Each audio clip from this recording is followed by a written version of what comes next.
क्या आपको लगता है कि वह अमेरिका या इटली होंगे? जनाब, ये जानकर आप वाकई में हैरान रह जाएंगे, क्योंकि इस फहरिस्त में शिमाल के ठंडे ममालिक का राज है। Number 5, Sweden. यहाँ एक मशहूर ट्रेडिशन है फेका, यानी कॉफी के साथ छोटा सा वक्फा और दोस्तों या साथियों के साथ वक्त गुजारना। स्वीड्स रोजाना तकरीबन 2.5 कप कॉफी पीते हैं। Number 4, Norway. नॉर्वे के शदीद सर्द मौसम में गर्म कॉफी एक अय्याशी नहीं बल्कि एक जरूरत बन जाती है। यहाँ लोग सुबह के नाश्ते से लेकर रात के खाने तक कॉफी पीना पसंद करते हैं। एक आम नॉर्वेजियन रोजाना तकरीबन 2.6 कप कॉफी पीकर खुद को मुतहर्रिक रखता है। Number 3, Iceland. आइसलैंड एक छोटा सा मुल्क जरूर है, लेकिन यहाँ के लोगों का कॉफी के लिए जुनून बहुत बड़ा है। यहाँ के लोग रोजाना तकरीबन 3 कप कॉफी पीते हैं। दिलचस्प बात यह है कि यहाँ कॉफी शॉप्स आपको हर गली के कोने पर मिलेंगी। Number 2, Denmark. कॉफी यहाँ रोजमर्रा की जिंदगी का हिस्सा है। लोग रोजाना तकरीबन 3 से 4 कप पीते हैं। Number 1, Finland. सबसे ज्यादा कॉफी पीने वाला मुल्क फिनलैंड है। यहाँ हर शख्स रोजाना तकरीबन 4 से 5 कप कॉफी पीता है। आप रोजाना कितने कप कॉफी पीते हैं? कमेंट में जरूर बताएं।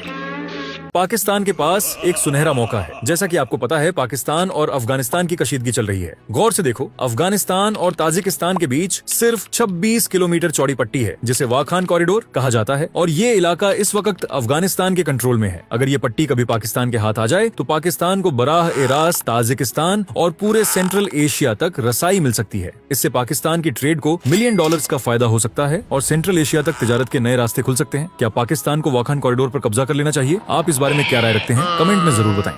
ग्वादर की बंदरगाह का हर किसी को पता है, लेकिन इस बहस में लोग कराची में मौजूद बिन कासिम पोर्ट को भूलते जा रहे हैं। ये बिन कासिम पोर्ट इतना ज्यादा अहम है कि मुल्क की 35% तिजारत सिर्फ इसी एक बंदरगाह से होती है, और इसे आप कराची के पोर्ट से कंफ्यूज मत कीजिएगा। कराची का पोर्ट अलग है और बिन कासिम पोर्ट अलग है। अगर दोनों की मजमूई तौर पर तिजारत को देखें तो इन 2 पोर्ट से मुल्क की 90% तिजारत हो रही है। बिन कासिम पोर्ट की खास बात यह है कि यह एक ऐसे इंडस्ट्रियल एरिया में वाक़ है जहाँ पर बिल्कुल इसके साथ पाकिस्तान स्टील मिल्स है।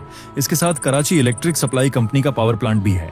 और बिन कासिम पोर्ट की दूसरी जानिब देखें तो यहाँ पर लांदी का इंडस्ट्रियल एरिया और कोरंगी का इंडस्ट्रियल एरिया है। ये जो हम दायरा बना रहे हैं, सिर्फ इसी एक छोटे से दायरे के अंदर से मुल्क की तकरीबन 40 से 50% इंपोर्ट और एक्सपोर्ट होती है। दोस्तों, ये बंदरगाह कराची के जिन्नाह इंटरनेशनल एयरपोर्ट से 30 किलोमीटर दूर है और कराची की नेशनल हाईवे से सिर्फ 15 किलोमीटर दूर है। इस बंदरगाह पर नाइट नेविगेशन सिस्टम भी मौजूद है, यानी कि सूरज डूबने के बाद भी रात की तारीकी में भी पोर्ट पूरी तरह ऑपरेशनल रह सकता है। अब दोस्तों, आप हमें इस आसान से सवाल का जवाब दीजिएगा कि पाकिस्तान का यह सबसे ज्यादा कदीम पोर्ट किसके नाम के ऊपर है? अपना जवाब आप कमेंट्स में दे सकते हैं। दोस्तों, आज हम आपको पाकिस्तान की अहम तरीन नूर खान एयर बेस के बारे में मालूमात फराहम करेंगे। हालिया दिनों में इस एयर बेस का काफी जिक्र हो रहा था, क्योंकि यहाँ पर अमरीकी नायब सदर JD वेंस और ईरानी वफ्द की आमद हुई थी। दरअसल ये जो इंतहाई अहम पाकिस्तान एयर फोर्स का नूर खान एयर बेस है, इसका नाम एयर मार्शल नूर खान के नाम पर रखा गया है। ये वह शख्सियत हैं जिन्हें पाकिस्तान एयर फोर्स की तारीख में मैन ऑफ स्टील यानी फौलादी इंसान के नाम से जाना जाता था। नूर खान पाकिस्तान एयर फोर्स के साबिक सरबराह भी रह चुके हैं। बहुत कम ऐसी जगह हैं जहां आपको रूसी और अमरीकी टेक्नोलॉजी एक साथ देखने को मिले।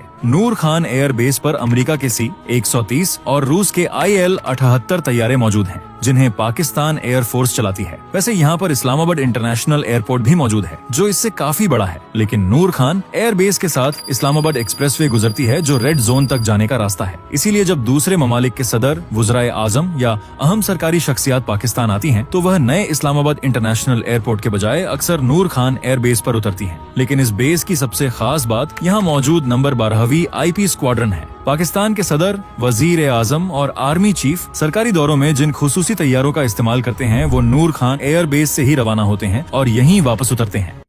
1947 में जब पाकिस्तान और इंडिया का पार्टीशन हो रहा था, एक वक्त ऐसा भी आया था जब लोगों को लगने लगा था कि शायद लाहौर पाकिस्तान को नहीं मिलेगा। इंडिया लाहौर को अपना शहर मान रहा था, क्योंकि उस वक्त लाहौर की तकरीबन 80% प्रॉपर्टी, बाजार और बड़ी बड़ी जमीनें हिंदुओं और सिखों की मलकियत थीं। इसीलिए ये अफवाहें तेजी से फैल रही थीं कि रेड क्लिफ लाहौर को इंडिया में शामिल कर देंगे। लेकिन दूसरी तरफ एक हकीकत ऐसी थी जिसे नजरअंदाज करना आसान नहीं था। लाहौर की पॉपुलेशन में मुसलमानों की अक्सरियत मौजूद थी। उस वक्त तकरीबन 60% लोग मुसलमान थे, जबकि बाकी हिंदू और सिख थे। सिर्फ यही नहीं, बल्कि कई अहम मुस्लिम लीडरों के घर, पॉलिटिकल ऑफिसर्स और तहरीक पाकिस्तान के बड़े सेंटर्स भी लाहौर में मौजूद थे। और दोस्तों, एक और बड़ी वजह भी थी जिसे बहुत कम लोग जानते हैं। अगर रेड क्लिफ लाहौर इंडिया को दे देते तो नए बनने वाले पाकिस्तान के पास कोई बड़ा कमर्शियल, कल्चरल या डेवलप्ड शहर नहीं बचता। जबकि दूसरी तरफ इंडिया के पास पहले ही दिल्ली, कलकत्ता और बम्बई जैसे कई बड़े शहर मौजूद थे। इसीलिए बहुत से लोग मानते हैं कि लाहौर का पाकिस्तान में शामिल होना नए मुल्क के लिए इंतहाई जरूरी था। कहा जाता है कि आखिरी वक्त तक रेड क्लिफ शदीद प्रेशर में थे और फैसला करना आसान नहीं था। लेकिन फिर वो लम्हा आया जब ऐलान हुआ कि लाहौर पाकिस्तान का हिस्सा होगा।